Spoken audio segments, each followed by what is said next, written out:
Hoje chegamos no salmo que eu gostaria muito de pular. É um salmo que fala sobre injustiça, fala sobre pessoas que teriam a obrigação de fazer justiça e estão praticando injustiça. É um salmo de Davi. Davi está dando um grito por justiça. Afinal de contas, na história do mundo, nós sabemos que os poderosos muitas vezes estão usando do seu poder para oprimir aqueles que estão em vulnerabilidade. O Salmo de número 58 é um salmo que nos fala a respeito da nossa omissão muitas vezes, conhecendo a verdade, conhecendo o Deus de justiça e nos calando perante os problemas que nos cercam. Por isso, vamos ler o Salmo de número 58, mas vamos fazer isso com o coração aberto. Lembrando, omissão na palavra de Deus também é pecado. Não podemos nos omitir. Estamos aqui neste mundo para fazermos diferença e sermos diferentes, é claro. Estamos numa sociedade em que normalizou a corrupção, a exploração de pessoas. A coisa ficou de um jeito tal que ninguém se escandaliza mais com corrupção. Pensa um pouquinho, que tipo de diferença estamos fazendo na nossa sociedade?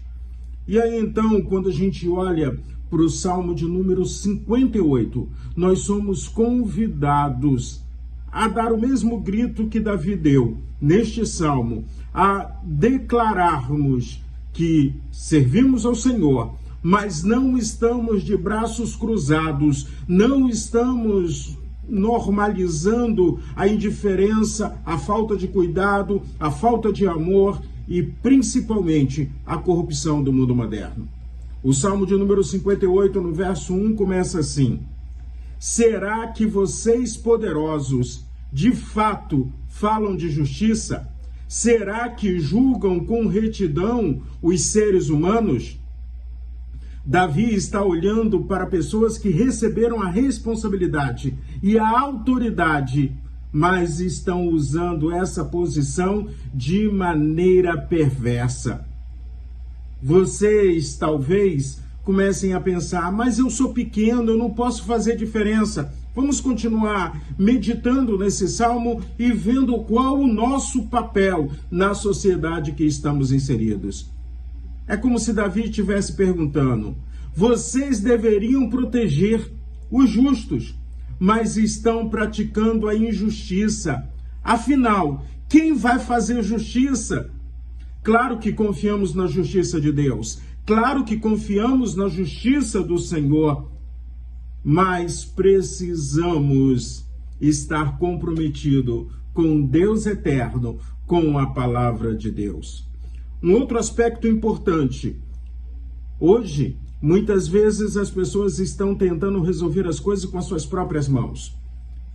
Dá espaço à vingança. Dá espaço a uma ideia de justiça, olho por olho, dente por dente. E não é isso que a Bíblia nos ensina. Pelo contrário, a Bíblia nos ensina a confiarmos em Deus e respeitarmos as autoridades constituídas. A Bíblia nos ensina que mesmo no mundo perverso, existem pessoas que estão fazendo o seu trabalho dignamente para cuidar daqueles que estão em vulnerabilidade, que estão sofrendo injustiça. Davi está denunciando a injustiça e leva a sua indignação para Deus. Você tem visto injustiça na sua cidade, no seu bairro, no seu país? E como é que você tem agido? Você tem se calado porque a injustiça não te atingiu? Você tem se calado porque muitas vezes não é nada com você? Se não é comigo, não é problema meu. Cada um que cuide do seu problema. Nós somos chamados a estarmos cuidando um dos outros como povo de Deus. A Bíblia, inclusive, nos ensina que devemos retribuir o mal com o bem, mas não podemos ficar indiferente com o mal. No Salmo 58, no verso 3, Davi continua dizendo o seguinte: Os ímpios se desviam desde a sua concepção, nascem e já se desencaminham, proferindo mentiras. Não é que um bebê ao nascer já nasce praticando maldade, sonhando com maldade, planejando maldade. O que Davi está se referindo nesse salmo é que o pecado se tornou uma realidade de toda a humanidade. E sendo o pecado essa realidade de toda a humanidade, todos nós somos pecadores, todos nós passamos por esse problema. Mas nós temos a cura para essa doença, que se chama Jesus Cristo. Em Jesus nós encontramos a verdadeira justiça de Deus. Jesus que enfrentou a maldade humana, enfrentou a injustiça, enfrentou a traição. Ele nos ensina a vivermos em amor, mas não sermos omissos. Lembra de Jesus lá com as pessoas que estavam vendendo lá no templo, transformando a religião, a casa de Deus em comércio? O que Jesus fez? Expulsou todo mundo dali. Lembra de Jesus se encontrando com aquelas pessoas e os chamando de raça de víboras, porque eles estavam enganando, eles estavam profanando a verdade de Deus. Jesus não ficou indiferente com a injustiça, e por isso ele foi até a cruz e nos deu o perdão e a salvação. Nós somos salvos pela graça e pela misericórdia do Senhor. Cuidado com justiça com as próprias mãos. Em Romanos capítulo 12, no verso 19, o apóstolo Paulo nos ensina: amados, não façam justiça com as próprias mãos, mas deem lugar à ira de Deus, pois está escrito: a mim pertence a vingança, eu é que retribuirei, diz o Senhor.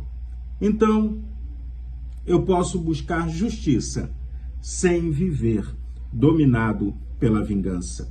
A vingança traz destruição. A justiça traz a demonstração da graça de Deus e da misericórdia do Senhor. Quando falamos de justiça na sociedade que estamos inseridos, eu quero lembrar a você de Martin Luther King Jr., pastor batista, que nos Estados Unidos da América estava lutando pelos direitos civis. Tem uma frase dele que não é muito repetida, mas é excelente para esse momento que estamos vivendo. A injustiça em qualquer lugar é a ameaça à justiça em todo lugar. Vou repetir: a injustiça em qualquer lugar é uma ameaça à justiça em todo lugar. Então, quando eu me omito, quando eu não grito, quando eu não falo, quando eu não busco a justiça, segundo os padrões que a Bíblia nos ensina, eu estou contribuindo para que a injustiça aumente, aumente e aumente assustadoramente. Não podemos, não devemos nos calar.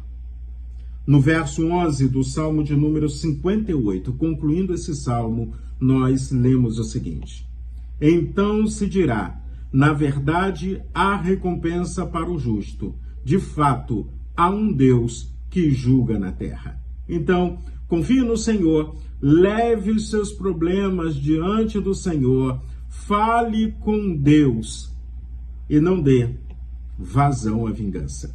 Que o seu dia seja um dia muito abençoado e cheio de justiça, a justiça de Deus.